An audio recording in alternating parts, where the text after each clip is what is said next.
Hi guys, welcome to my channel. This is Srilakshmi. అందరూ ఎలా ఉన్నారు? బాగున్నారా? ఈరోజు నేను చేయబోయేది చారుపొడి.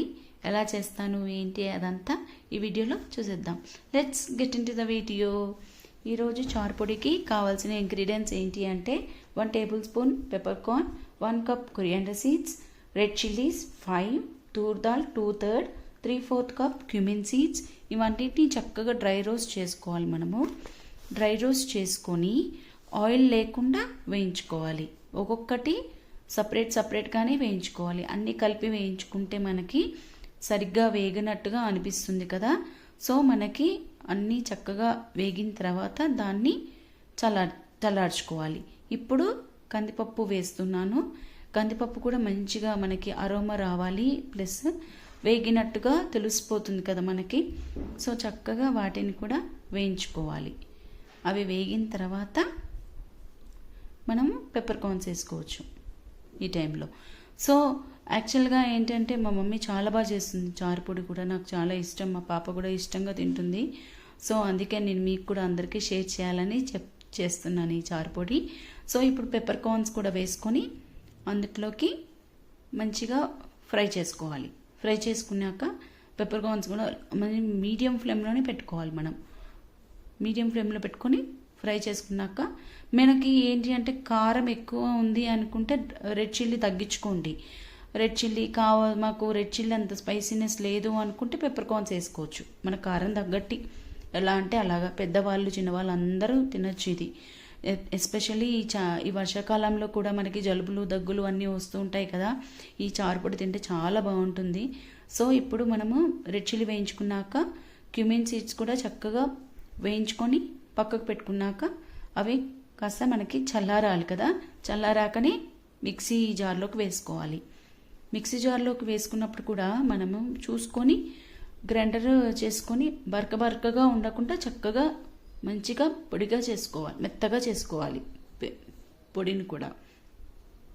మనకి ఇది చక్కగా 1 మంత్ 15 డేస్ పైన నిలువ ఉంటుంది ఎయిటర్ కంటైనర్లో పెట్టుకుంటే. సో ఇప్పుడు నేను గ్లాస్ జార్లో వేసాను కదా. మిక్సీ జార్లో వేసిన తర్వాత కొద్దిగా ఇంగువ వేసాను. నాకు మెత్తగా పొడి అయిపోయింది. సో దీన్ని నేను ఇప్పుడు ఎయిటర్ కంటైనర్లోకి మార్చుకున్నాను. సో ఇప్పుడు నేను ఈ చారు పొడి ఎలా చేశానో చూపించాను, కానీ చారు ఎలా చేస్తానో కూడా చూపిస్తాను. ఈ చారు చేసేటప్పుడు కూడా మనకి ఏ వెజిటేబుల్ అయినా వేసుకోవచ్చు. సొరకాయ అయినా, దోసకాయ అయినా, తర్వాత డ్రమ్ స్టిక్స్ అయినా, ఏవైనా ఏ వెజిటేబుల్ అయినా వేసుకోవచ్చు.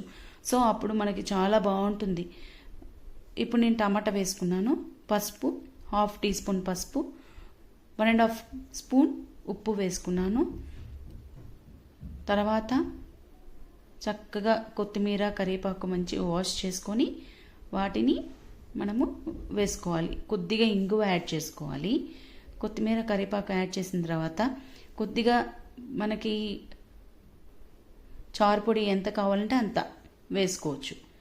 సో నేను 1.5 స్పూన్ చారుపొడి వేసాను.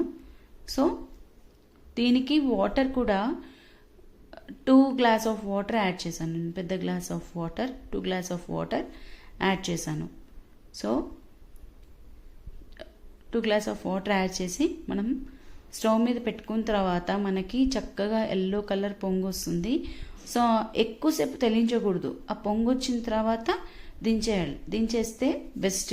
ఎక్కువసేపు పొంగితే కూడా బాగోదు కదా మనకి. సో ఇప్పుడు కడాయిలో ఆయిల్ అన్న నెయ్యి అన్న వేసుకోవాలి. చక్కగా ఆవాలు, జీలకర్ర, ఎండుమిర్చి, కరివేపాకు వేసి చక్కగా అరోమా వచ్చేలాగా ఉంటుంది కాబట్టి మూత పెట్టేసి పెట్టాలి. మూత పెట్టేసి పెట్టిన తర్వాత అంతా చారుపొడి రెడీ అయిపోయింది. ఇప్పుడు చారుపొడి రెడీ. సో అందరు తినచ్చు, పెద్దవాళ్ళు చిన్నవాళ్ళు అందరూ. సో చాలా యమ్మీగా ఉంటుంది. మీరు కూడా తయారు చేసి ఎలా ఉంది ఏంటి అదంతా నాకు కమెంట్ సెక్షన్లో కమెంట్ చేయడం మాత్రం మర్చిపోవద్దు. Okay, so bye. Please like, share and subscribe to my channel.